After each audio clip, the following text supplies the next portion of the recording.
buat Pak Edi, saya bertanya, bangga dengan tagline Bapak agamis. Saya melihat di Pekanbaru ini gimana caranya Bapak mengenangani maraknya Islam Salafi dan Wahabi yang masuk di kota Pekanbaru. Terima kasih. Baik, pertanyaannya masih ada waktu? Sudah cukup? Baik, kalau sudah dirasa cukup, kami persilakan paslon nomor urut 4 untuk menjawab pertanyaan. 1 menit dimulai dari Anda berbicara. Terima kasih. Kita sampai saat ini tidak ada larangan secara khusus dari pemerintah. Artinya semua yang melaksanakan kegiatan itu masih dalam norma-norma yang masih bisa dilaksanakan. Kecuali kalau memang ada peraturan dari pemerintah yang memang menentukan itu. Tapi fakta hari ini semua kita bisa melaksanakan sesuai dengan agama yang kita yakini. Adapun masalah yang mereka punya aliran masing-masing itu, ini kan permasalahan antara kita dengan mereka, bagaimana. Tetapi tidak ada yang memaksa kita untuk melarang mereka ataupun menghentikan kegiatan-kegiatan seperti itu. Saya kira demikian. Masih ada waktu? Kita kan punya MUI. Artinya MUI juga punya peran untuk bagaimana aliran-aliran ini juga bisa, sepanjang dia ahlul sunnah wal jamaah, itu tidak ada persoalan. Baik. Tapi ketika menyimpang ini yang waktu habis. Terima kasih. Kami persilakan paslon nomor urut 3 untuk memberikan tanggapan selama 1 menit dimulai dari Anda berbicara. Berarti pasangan calon nomor urut 4 menyetujui adanya aliran intoleran di Kota Pekanbaru ajaran Salafi. Begitu, Pak? kami tidak menyatakan. Mohon izin. Sudah pertanyaannya? Belum, Pak. Sabar dulu, Pak. Silakan dilanjut. Ya. Berarti kalau dari jawaban Bapak tadi, Bapak berkonsep agamis, tapi bukan konsep agamis yang diatur oleh Pancasila, Pak. Karena apa? Berarti Bapak menyetujui adanya aliran intoleran di Kota Pekanbaru. Karena kita ketahui ajaran intoleran itu tidak boleh di Kota Pekanbaru, Pak. Mohon tenang. Yang intoleran. Mohon izin Pak, sebelum pertanyaan masih bisa dilanjut terlebih dahulu atau sudah cukup? Masih lanjut, Bu. Silakan. Bapak ini terburu-buru dia. Tidak usah terburu-buru, Pak. Pertama, hari ini maraknya ajaran intoleran itu kan radikal, Pak. Bapak sebagai calon wali kota. Mohon maaf, waktu habis. Dan kami persilakan paslon nomor urut 4 untuk memberikan tanggapan selama 1 menit. Kami silakan. Aliran-aliran yang dikatakan intoleran itu aliran yang seperti apa? Ini kan harusnya kan jelas. Apa kriteria yang dikatakan aliran intoleran? Coba dulu dijelaskan kepada kami apa yang dimaksud dengan intoleran tadi. Karena selama ini kita melihat MUI juga yang melaksanakan peran itu tidak pernah menganggap itu sesuatu yang dilarang. Jadi artinya kalau kita bisa mengatakan bahwa itu intoleran itu harusnya bisa dijelaskan di mana, sehingga mereka memang kalau memang seperti itu ya harusnya pemerintah mengambil langkah. Tapi kan selama ini kan tidak. Artinya apa yang dikatakan bahwa intoleran itu kan penilaian dari Bu Ida, penilaian. Apakah betul dikatakan Salafi itu intoleran? Ini pertanyaan saya. Terima kasih. Baik, mohon tenang. Sudah cukup? Sudah cukup?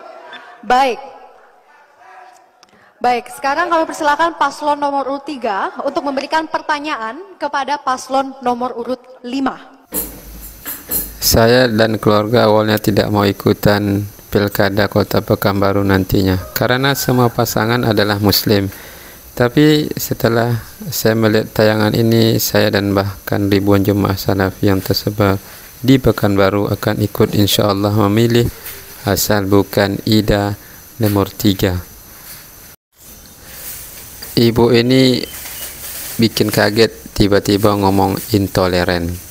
Nomor 3 auto gak dipilih nih. Salafi itu kajiannya yang dibahas kalau Allah wa qala Rasul, tidak zikir keras-keras kalau habis sholat. Kalau sholat fardu dan pengajian, suara mic-nya tidak sampai keluar masjid.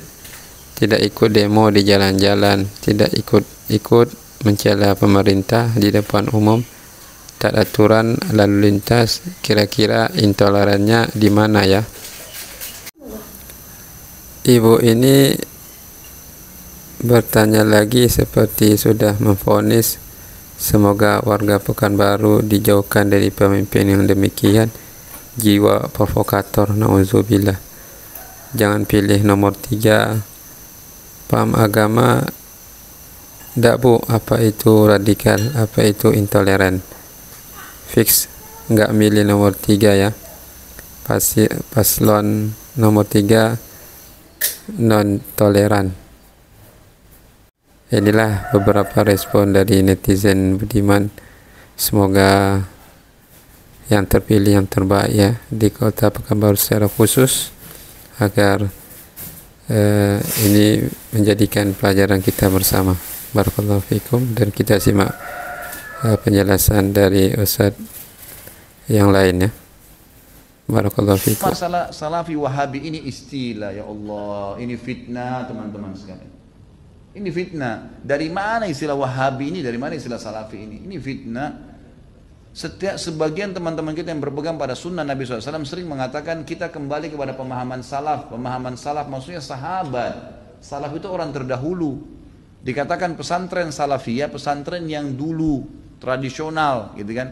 Jadi itu pemahaman kembali kepada salaful ummah. Hanya itu. Begitu dikatakan kembali kepada salaf, sahabat, oh ini kelompok salafi namanya. Nisbatkan. Dari mana ini penisbatan ini gitu kan? Kemudian wahabi. Apa wahabi ini?